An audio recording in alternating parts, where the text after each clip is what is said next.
Suni Singha Bhagavan ki jai, Prahlad Maharaj ki jai. Hare Krishna.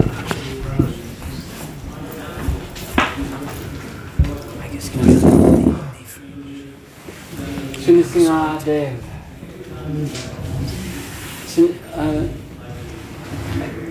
On ne s'était pas exactement entendu pour la classe, j'étais annoncé. Donc j'ai demandé à Pranaguranga puis Manohar Prabhu d'être supportant Et en même temps, j'aimerais ça aussi qu'il s'exprime un peu pour les gloires de Nrsimhadev. C'est important de prendre le temps, quand que c'est un festival, de faire trois choses.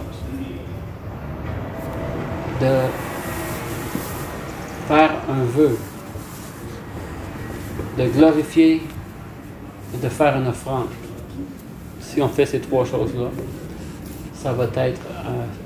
puis aussi, ça finit par le plus cher. Donc, il faut accepter le plus cher aussi. J'ai des questions, mais je peux aussi attendre. Hein? J'ai des questions, je peux-tu même si je suis assis en avant? Ben oui, on peut se questionner. Okay, moi, des fois, je questionne le monde, puis je suis assis plus haut que l'autre. Ok, c'est bon. Parce qu'on ne sait pas c'est qui parmi nous. On peut-tu offrir... Est-ce que c'est pas... mettons, on va offrir une prière, est-ce que ça fait partie de ça aussi? Ou pas spécifiquement, tu sais? Oui. Comme une requête? Oui. Oui. Tu peux offrir les prières qui sont décrites dans les Écritures, comme dans le 5e chant du Srimad Bhagavatam, il y a une prière à Nrsimhadev. Pendant qu'un des deux va parler, je vais regarder si je peux le trouver. Puis, tu peux aussi offrir une prière de ton cœur. Quand j'étais à Mayapur, j'ai écrit une lettre à Nrsimhadev, puis je l'ai donnée au Pujari, puis il l'a lu au Deity.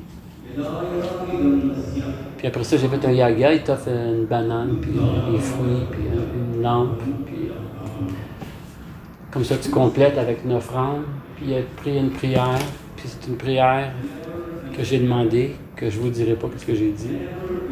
C'était à Nrsimhadev, c'était pas vous autres la prière. Puis comme ça, tu peux faire ça, oui.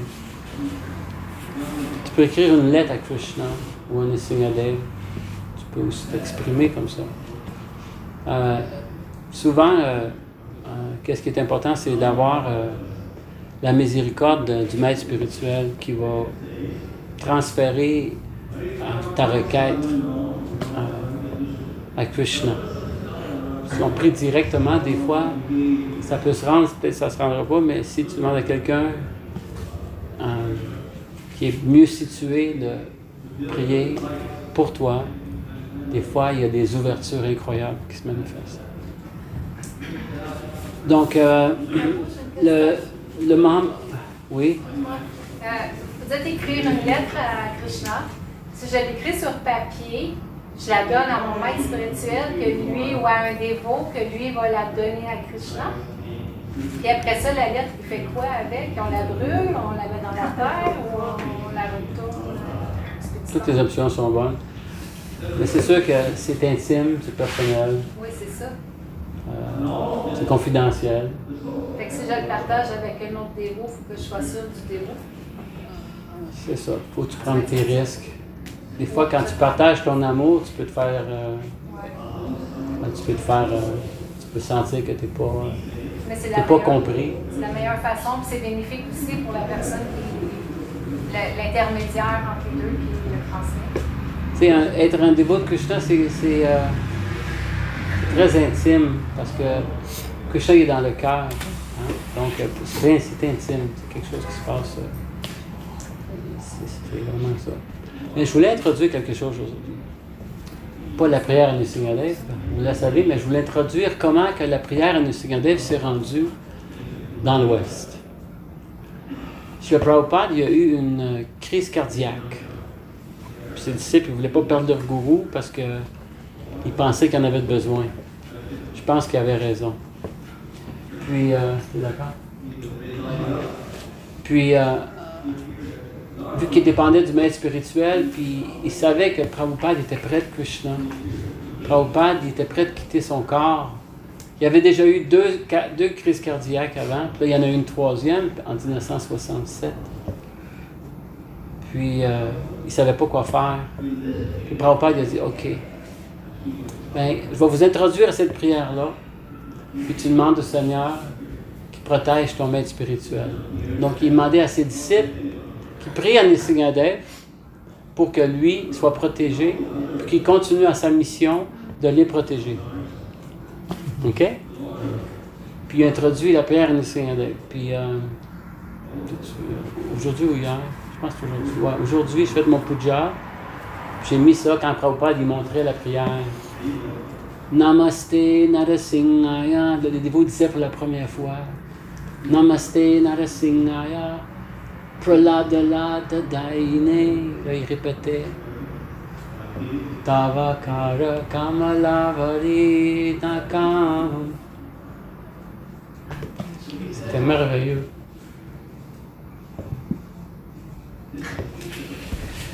Alright. Donc, c'est comme ça que la prière s'est manifestée. Puis après ça, ben, c'est les déités qui sont manifestés. Il y a aussi Jadurani qui a fait la première photo de Nrsimhadev. Il doit être normalement dans le Bhagavatam. Elle est juste derrière. Hein? Un peu petit. Pardon? Derrière. Ouais, ça serait ça là. Pas bien. Je pense qu'il y en a une plus grosse. C'était. Ouais. C'est pas mal sauvage. C'est la première, ou tu? Oui, celle-là, c'est la première. Il y a une personne qui représente les multinationales. Puis, ils ne gagnent pas ce monde-là, hein, pour que vous compreniez. Ceux qui exploitent les gens et qui s'en foutent s'ils meurent pour eux, ils ne gagnent pas. Donc, la mentalité de Hiranyakashipu est décrite dans la Bhagavad Gita et dans le Srimad Bhagavatam. Et aussi, il y a un dévot qui s'appelle Dayananda, qui était au dernier Ratiyatra, puis il a donné un petit pamphlet aux dévots qui expliquait très spécifiquement comment est-ce que c'est la culture qui va sauver la planète. C'est pas l'argent, c'est la culture. Puis il expliquait que dans le fond, cette culture-là, les Européens sont arrivés avec une mentalité que les êtres humains sont plus importants que les autres espèces. Donc on peut exploiter toutes les espèces, que ce soit les animaux, les vaches, puis les arbres, puis on peut tout tuer, puis c'est pour nous autres. Puis il arrive avec cette mentalité-là, puis il décrit vraiment la mentalité de Hiranyakashipu. Mais en dernier, il se fait planter. C'est ça qui se passe. C'est qu'à un moment donné, ça va revirer de bord. Puis c'est les dévots qui vont prendre charge de la planète. Il faut se préparer pour ça. Donc, chacun de nous doit prendre son service sérieusement, chanter attentivement, puis être sérieux pour son service de dévotion. Comme ça, on va pouvoir fracasser les mentalités démoniaques. Puis, en accord avec Bhaktisiddhanta Sarasvati Thakur, la personne la plus démoniaque, c'est considéré comme moi-même. Donc, on doit aller dans notre existence, puis voir comment on est respectueux envers les autres, si on est envieux avec quelqu'un. On doit regarder ces aspects-là très, très sérieusement, puis le combattre. Il faut le combattre avec tous les différents processus qui sont disponibles. Prier, aller voir les dévots qu'on a offensés. J'ai dit à dévot à Francis et à Diane en s'en venant, on est chanceux qu'on est dans le Kali Yuga parce qu'on est tellement offensif, si on serait dans les autres yugas, on ne pourrait pas survivre. Parce que ici, là, si tu penses quelque chose de mauvais et tu ne le fais pas, tu n'as même pas de réaction. Mais dans l'autre yuga, si tu as des pensées mauvaises, tu as des réactions physiques. Tu peux être malade, parce que tu as des mauvaises pensées. Mais on a tellement de mauvaises pensées dans le Kali Yuga, il n'en considère même pas. S'il chante Hare Krishna, on lui donne une petite chance, là. Mais pour qu'on avance spirituellement, ça prend quelqu'un qui devient consciencieux.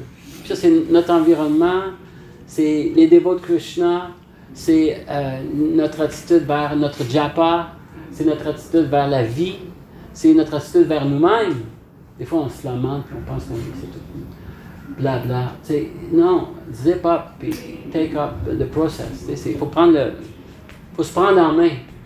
Des fois, il n'y a pas personne qui va le faire pour nous autres, hein, pour que vous sachiez.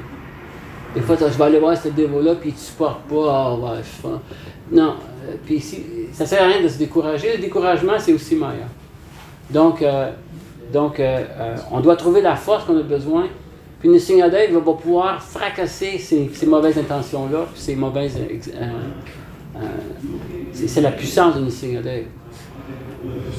Puis même, Prabhupada lui a dit, ben, prie à Nrsimhadev pour qu'il me protège, pour que je continue à vous instruire, parce que vous avez besoin d'autres instructions. Donc, c'était mon introduction. J'aimerais avoir, c'est pas à gauche ou à droite, là. J'aimerais que tu parles un peu de Nrsimhadev. Tu veux-tu parler de Nrsimhadev, comment il est arrivé à Mayapur? Qu'est-ce que tu aimerais dire? Juste quelque chose qui t'inspire au moment présent. Il y a quelque chose qui me trotte dans la tête. Ah ouais? Parce que quand le Seigneur Ramachandra est arrivé à la porte de Lanka, évidemment, Ravana il a vu ça, puis il a eu peur. Et puis, vous allez penser que je suis mêlé parce que je parle du Ramayana, mais je ne suis pas si mêlé que ça. Parce que c'est tout interrelié. Et puis, donc Ravana, il est parti, il est allé sur quelle planète qui est Bali Maharaj? Pas Patala. Sutala. Sutala. Il est allé sur Sutala Loka. Puis il est allé voir son arrière-grand-oncle. Puis il a dit, ça fait longtemps qu'on ne s'est pas vu, puis il était bien fin, puis tout ça. Puis, mais Bali Maharaj est plus intelligent que ça. Évidemment, il a compris qu'il voulait quelque chose. Il a demandé, qu'est-ce que tu veux? Pourquoi tu viens me voir? Tu viens me voir, puis là, tu es toute fin, qu'est-ce que tu veux? Puis il a dit, c'est parce que j'ai un petit problème. Il dit, il y a 2 humains qui sont à la porte de chez moi avec plein de singes puis d'ours, puis j'ai peur. Il dit, je suis Dieu, la personne suprême, mais là j'ai peur de 2 humains puis des ours puis des singes. Fait que le Maharaj, il riait de lui, on peut comprendre. Puis il dit, bon, ok, je vais t'aider. Bali, il a dit à Ravana, je vais t'aider avec son problème de Ramachandra. Et puis, évidemment, ce que Ravana avait en tête, lui, c'était que Bali allait venir et qu'il allait massacrer tout le monde. C'était ça sa requête, mais Bali Maharaj, il dit, viens avec moi. Fait qu'il l'a amené plus loin sur sa planète. Puis il a montré une montagne en or, une grosse montagne. J'oublie les chiffres, malheureusement, parce que c'est intéressant de connaître les chiffres, mais c'était... C'est besoin d'un comptable. C'était plusieurs centaines de kilomètres de diamètre. C'était parfaitement rond, c'était tout symétrique. Il y avait des joyaux là-dedans qui étaient plus gros que la face de Ravana. C'était tout symétrique, c'était immense. C'était vraiment, vraiment, vraiment beau. Et puis, le Maharaj, il a dit, je te donne ça. C'est immense, c'est des tonnes et des tonnes d'or et de joyaux. Puis je te donne ça, il dit, prends ça, puis fais-toi une vie avec ça. Attends, oublie ton royaume. Puis là, Ravana, pendant 2 secondes. Oui, c'est en or. C'est tout de l'or, il y a des gros joyaux. C'est en or. Et puis. C'est quoi? Puis là, Ravana, il demande, mais c'est quoi ça au juste? Puis le Maharaj dit, il y en a un autre pareil, de l'autre côté de la planète, il y en a 2 comme ça. Puis Ravana dit, mais c'est quoi, ça vient d'où? Comment ça se fait que vous avez ça ici? Puis tu sais, c'est vraiment une montagne, c'est littéralement une montagne en or. Et puis, le Maharaj, il dit, tu sais, l'humain qui est à ta porte, là, c'est le Seigneur Ramachandra. C'est Dieu, la personne suprême. Puis, ce même Dieu, la personne suprême-là, c'est lui qui a fait la chirurgie sur notre ancêtre, Hiranyakashipu. Puis, ces 2 montagnes d'or, avec des joyaux, tout ça, c'est les boucles d'oreilles de Hiranyakashipu. Oui, monsieur. Dit, là, tu peux t'imaginer, tu vois, je me souviens plus, ça serait le fun que je puisse vous dire le nombre de kilomètres, mais peu importe, c'est quand même une montagne d'or qui mesure plusieurs dizaines de kilomètres. C'est quand même quelques centaines de kilomètres. C'était pas des milliers, mais c'était quelques centaines de kilomètres. Mettons 600, on va dire 600 kilomètres de diamètre. Puis ça c'est les boucles d'oreilles d'Hiranyakashipu.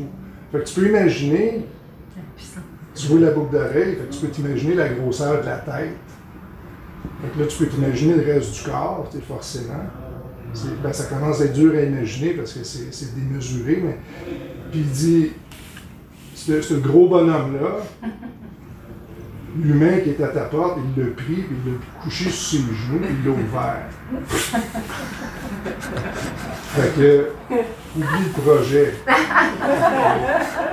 Il y a des personnes qui peuvent t'aider, même si tout le monde veut t'aider, personne ne peut t'aider à faire quoi que ce soit contre celui qui t'appelle un humain, parce que c'est Dieu, la personne suprême. Oublie le projet. C'est ça, c'est un petit glimpse dans les divertissements du Seigneur. Oui, merci. Quand que tu penses à Nisringadev, qu'est-ce qui te vient en vue? Ok. D'abord, j'offre mon hommage respectueux au moins spirituel, je fais pas parole, intéressant, et dans le lâche. Tasmai Shri Gurave Namaha Mukhaṁ karoti vācāṁ Chalam Pangum Langhete Girim Yat Kripa Tamaham Vande Shri Gurun Dinatarana.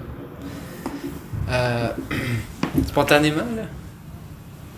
Non. Qu'est-ce que tu penses? Ok.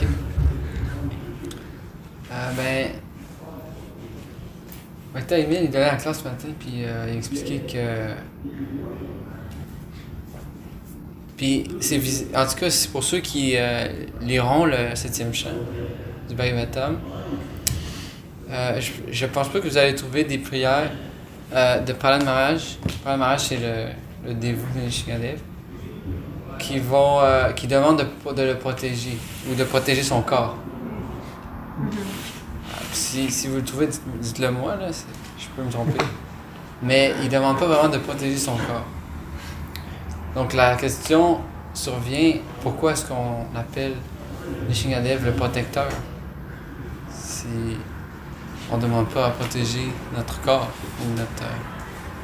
Donc la conclusion, c'est que Nisringadev est censé...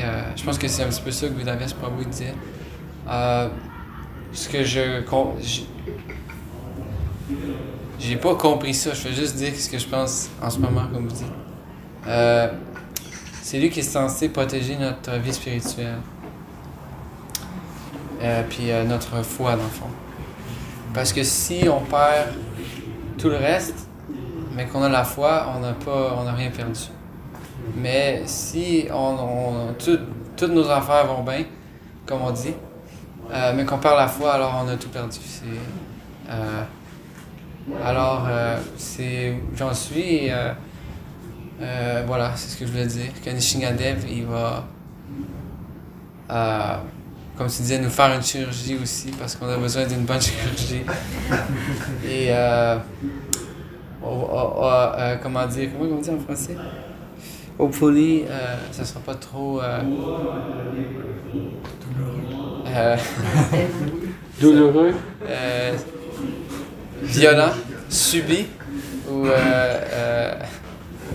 mais dans tous les cas, il va nous protéger en fait de notre insincérité, de nos anarthas, de notre nature, comment on dit ça? De notre duplicité. Alors, c'est ça à quoi c'est ce que ça m'évoque. La forme de Nisringadev. On va retourner vers les Écritures, parce que c'est important de lire les Écritures. Om Namo Bhagavate Vasudevaya. Om Namo Bhagavate Vasudevaya. Om Namo Bhagavate Vasudevaya. Om Namo Bhagavate Vasudevaya. Om Namo Bhagavate Vasudevaya. Om Namo Bhagavate Vasudevaya. Vous pouvez répéter après moi, ok? Om Namo Bhagavate Narasimhaya. Om Namo Bhagavate Narasimhaya. Namaste Tejase. Namaste Tejase. Avir Bhava Vajra. Avir Bhava Vajra. Naka Vajra Dangstra. Nakavajra Dhamstra Karmasayan Karmashaya. Ramdasya. Ramdasya. Excusez-moi. moi. Randaya, Randaya, Randaya, Randaya, Damo, Damo, Grasa, Grasa, Om Svaha, Grasa, Grasa, Om Svaha, Abhayam, Abhayam, Abhayam, Abhayam, Atmani, Atmani, Bhuyishta, Bhuyishta, Om, Shrom.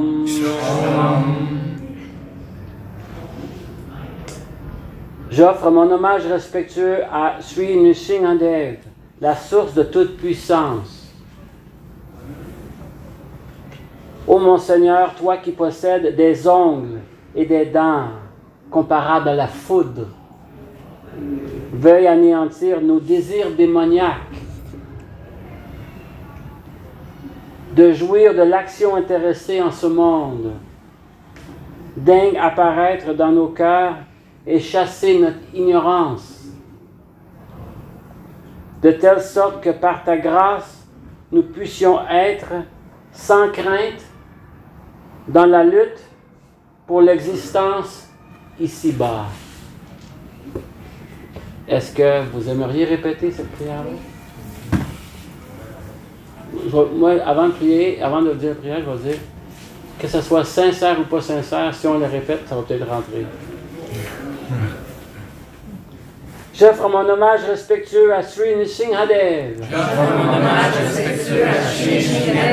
la source de toute puissance. Ô mon Seigneur, toi qui possèdes des ongles et des dents comparables à la foudre, veuille anéantir nos désirs démoniaques de jouir de l'action intéressée en ce monde. Daigne apparaître dans nos cœurs. Et chasser notre ignorance. De telle sorte que par ta grâce, nous puissions être sans crainte, dans la lutte, pour l'existence ici-bas. Ça rentre ça un petit peu? J'ai une vidéo avec la toune à Bangalore qui chante ce mantra-là. Ah oui? Est-ce que je peux? Non, merci. Tonnerre est porté par Srila Prabhupada. Dans le Srimad Bhagavatam 4, 22, 39, Sanat Kumar adresse les paroles suivantes à Maharaj Prithu. Les bhaktas toujours absorbés dans le service des pieds pareils au lotus du Seigneur peuvent très facilement être débarrassés des désirs matériels profondément ancrés dans leur cœur, alors que les abhaktas, gyani et yogis ne peuvent arrêter les vagues de demandes des sens malgré tous leurs efforts, car il s'agit là d'une tâche bien difficile. Il t'est donc recommandé d'adopter le service de dévotion offert à Krishna, le fils de Vasudeva. Chaque être vivant dans cet univers matériel a un désir de jouir de la matière jusqu'en son entière satisfaction. À cette fin, l'âme conditionnée doit accepter un corps après l'autre et ses désirs d'action intéressée s'affermissent ainsi de plus en plus. Nul ne peut mettre un terme à la répétition des naissances et des morts à moins de se défaire de tout désir matériel, bien entendu. Aussi, Srila Rupa Goswami définit-il la pure bhakti, le service de dévotion, en ces termes. Anyabhilasita shunyam jnana karman jnana vritam anukulyena krishnanu shilanam bhaktir uttama. On doit offrir au Seigneur suprême Shri Krishna un service qui lui soit agréable, avec un amour et une dévotion purement spirituelle, en s'abstenant d'y mêler des motifs qui révèlent de l'intérêt personnel ou de la spéculation philosophique. Telle est la pure bhakti, la dévotion parfaite, à moins d'être complètement dénué de tout désir matériel, lesquels sont issus des profondes ténèbres de l'ignorance. On ne peut s'absorber pleinement dans le service de dévotion. offerts au Seigneur. Aussi devrions-nous toujours offrir nos prières à Sri Nrsimhadev, qui mit à mort Hiranyakashipu, la personnification même du désir matériel. Hiranya veut dire or et Kashipu, un lit ou un coussin moelleux. Les matérialistes recherchent toujours le confort physique et il leur faut pour cela de grandes quantités d'or. Hiranyakashipu incarnait donc le parfait matérialiste. Il causa de ce fait de grands tourments au plus noble des Bhaktas, Prahlad Maharaj, jusqu'à ce que Nrsimhadev le fasse périr.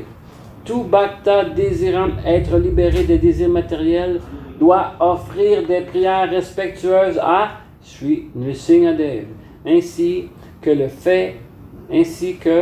fait Prahlad Maharaj dans ce verset.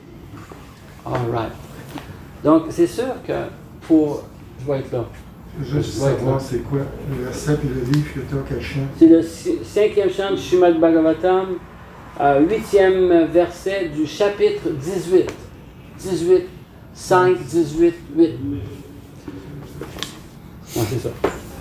All right.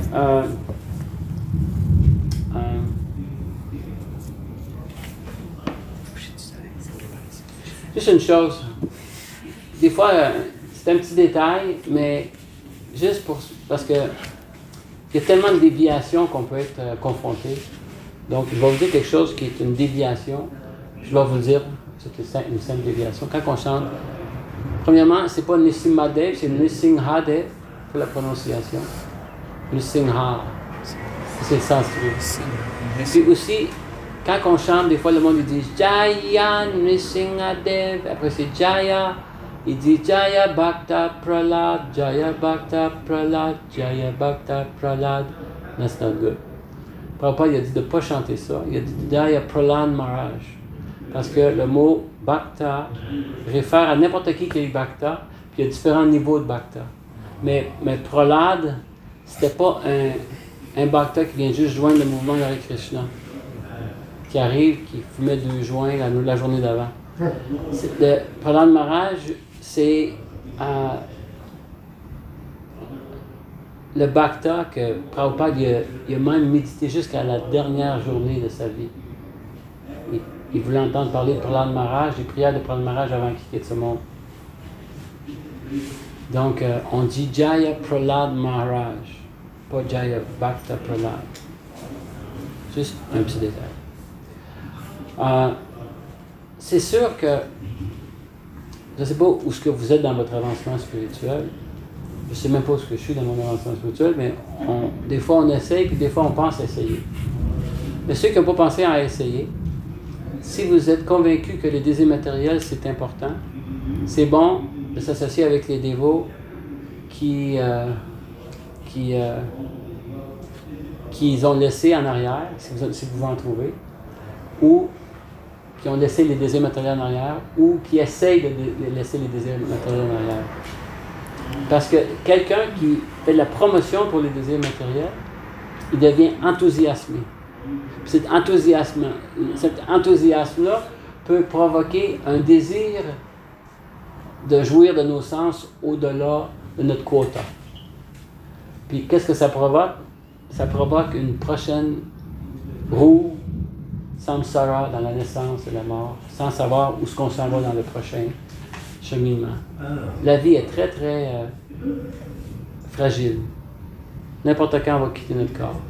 J'ai beaucoup de morts alentour de moi. Mon beau-père est mort il y a une couple de quelques mois. Puis, j'ai une de mes amies, son mari est mort vendredi passé. Puis tu dis, maintenant, il a fait sa job. Tu peux le laisser aller, c'est ton mari, tu peux le laisser aller. C'est comme, wow! Parce que si tu ne laisses pas aller, des fois, la personne qui est au-dessus de son corps, il veut revenir. Parce qu'il se sent obligé. L'attachement. Hein? L'attachement. L'attachement. Mais il faut développer l'attachement pour les saints noms de Krishna, pour le service de dévotion. Plus encore, c'est pas grave, là. Il fait ce qu'il veut, là. Écoutez. Donc, qu'est-ce qui est important, c'est que de focuser sur les prières des personnes qui sont avancées spirituellement. Puis il n'y a rien comme le Srimad Bhagavatam. J'ai même entendu dire, j'ai eu l'opportunité d'être ici ce soir, assis ici, puis j'ai entendu que la dame ici veut avoir un site de Srimad Bhagavatam pour Noël. Non, pour avoir un site de Bhagavatam, pour lire le Bhagavatam, pour focuser sur les prières du Bhagavatam, les chansons, les histoires, les glorifications, le processus de bhakti. Donc, si on prend refuge au Srimad Bhagavatam, c'est une des 5 méthodes les plus puissantes. Donc, ça va nous aider. Je ne sais pas si vous avez déjà goûté au kirtan, mais quand on goûte au kirtan, des fois, on dit on va aller là. Hare Krishna, Krishna. Il y a du monde qui aime ça chanter ça. Puis à un moment donné, l'enthousiasme se manifeste. Puis à un moment donné, quand tu es rentré, tu te rappelais, tu avais des problèmes très spécifiques. Puis ça t'angoissait d'un certain niveau que tu sentais que le Kali Yuga était rentré dans ton cœur, pas à peu près. Puis là, à un moment donné, tu te dis, comment ça se fait que... Je me rappelle plus pourquoi que j'étais en anxiété il y a 20 minutes. C'est parce qu'à un moment donné, les saints noms, ils t'emmènent dans une autre dimension qui va faire en sorte que tu te rapproches de Krishna, puis à ce moment-là, tu oublies la source même de tes anxiétés. Des fois, il y avait un dévot qui me disait, j'étais en anxiété, j'étais, ouais, Prabhupada, puis je regardais Prabhupada, puis Prabhupada, j'avais une question. Puis il ne se rappelait plus de sa question, parce que quand il a regardé Prabhupada, son anxiété a disparu. Donc, c'est l'impact de la conscience de Krishna sur l'individu. Ça vient par le darshan, des fois ça vient par les prières, des fois ça vient par la miséricorde des saints noms, des fois ça vient par le darshan des déités. Tu peux aussi prier pour Anusingadev. Alright, est-ce qu'il y a des questions, des commentaires sur le sujet? Oui, c'est quoi ton nom? Giridharidas. Pardon? Giridhari. Giridharidas. Oui. Giridharidas. Et vous avez nommé tout à l'heure que Srimad Bhagavatam, c'est une des 5 méthodes les plus puissantes. Oui. Serait-il possible de savoir c'est quoi les 4 autres? 4 autres. OK. Y a-t-il quelqu'un à gauche ou à droite qui peut dire un autre des processus? 5. Première, c'est le Srimad Bhagavatam. Le chant de Saint-Nom. T'es pas assez à côté, toi. C'est qui a dit ça? Faut que tu viennes t'asseoir à côté, non, c'est correct. Le chant des saints noms, OK. Le service au Vaishnav. Le service au Vaishnav. Vivre à Mathura. Vivre à Mathura. Ou un lieu comme Mathura. Ou un lieu comme Mathura. Deity worship. Adorer les deities dans le temple. Ces 5 processus-là, c'est les 5 formes les plus puissantes dans le service de dévotion. Giri. Merci. Mais dans le processus, comme par exemple, si tu fais l'adoration des deities, mais il y a le Chamaramrita que tu peux boire. Tu peux avoir darshan, tu peux sentir l'encens qui a été offert. Tu peux avoir la lampe. Toutes ces choses-là, c'est des choses, ça fait partie du processus pour purifier notre cœur. Donc il y a plein de choses en toi qui se passent ici à tous les jours. Ça prend quelqu'un qui est éveillé à l'appréciation de qu'est-ce que c'est. Tu peux passer le reste de ta vie ici, tu n'as rien perdu dans ta vie. C'est comme les saints noms. Les saints noms aussi. Les saints noms, tu sais, Hare Krishna, là. Hare Krishna, là. Hare Krishna. Hare Krishna. Hare Krishna, Hare Krishna, Krishna Krishna, Hare Hare. Hare Rama, Hare Rama, Rama Rama, Hare Hare. Les saints noms, il y a des acharyas dans le passé qui prient au pied pareil au lotus des saints noms. Tu sais, ça veut dire qu'ils voient des choses, les autres. Parce que chanter les saints noms. Après ça, c'est la forme qui va se manifester. Après ça, c'est les qualités du Seigneur qui vont se manifester. Puis après ça, c'est les divertissements du Seigneur. Donc, ça commence par les saints noms, puis ça finit par les saints noms. OK? Je vais dire une petite histoire. Une fois, il y avait une personne... Hein? On m'a dit qu'il fallait arrêter la Ah oui? Mais allez-vous-en, dans ce cas-là. Moi, je continue. Moi, je fais le message. Parfait, merci. La messagère. Je vais dire une petite histoire. Il y avait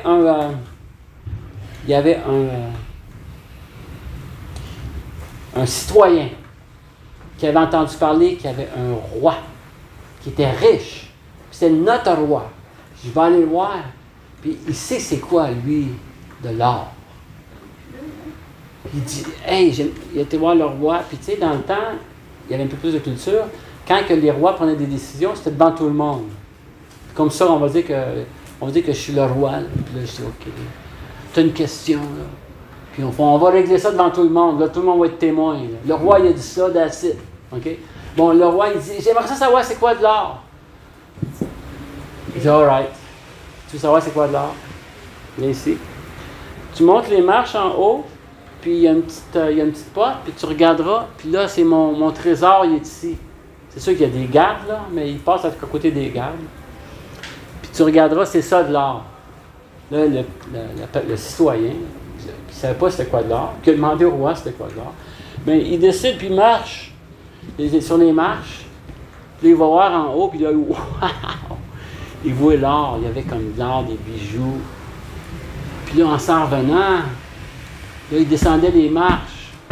Puis quand il est descendu les marches, qu'est-ce qui est arrivé? Qui dit ça? Qu'est-ce qui est arrivé? C'est qu'il a dit, « Oh, je viens de comprendre que les marches sont faites aussi en or. » Là, je sais quoi? C'est quoi de l'or? J'ai vu que les marches, c'est de l'or. Pourquoi que je dis cette histoire-là? C'est parce que même si on est des dévots qui ont beaucoup de combats dans notre vie, il faut qu'on prenne les marches à suivre. Mais ces marches-là, le processus est déjà de l'or. Puis quand tu es rendu au bout, puis tu comprends c'était quoi, tu t'aperçois que tout le long, tu as été maintenu par le Seigneur pour t'aider à faire de l'avancement spirituel. Shri Nrsimhadev ki Jai Bhagavan Hare Krishna.